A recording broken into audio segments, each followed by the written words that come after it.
শুভ সকাল বন্ধুরা। তো আজকে মনটাও খারাপ, আর ছেলেটার যেহেতু জ্বর, প্রচণ্ড শরীর খারাপ, সেজন্য আর কোনো কিছুই কাজ করতে ইচ্ছা করছে না, ভালো লাগছে না।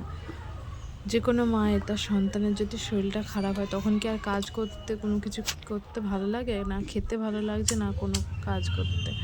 তো কালকে স্যারের কাজ থেকে এসে দেখি ছেলেটার প্রচণ্ড পরিমাণে জ্বর এসেছে।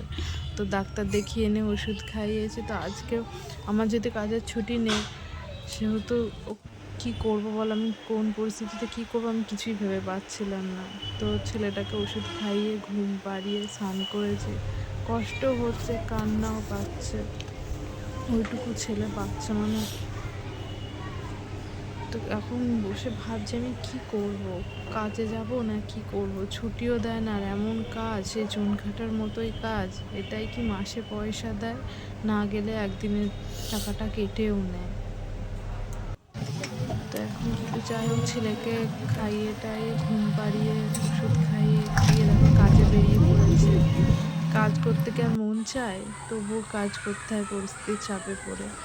কারণ সংসারে কি করব, তোমার দাদাভাই যে এনেছে টাকা, তাতে ওষুধের পয়সায় মানে ওষুধ কিনতেই পয়সা চলে গেছে। তো এবার কী করে কি করব, তাই কাজে বেরিয়ে পড়েছি। তো বন্ধুরা, এখনকার মতো এইটুকুই।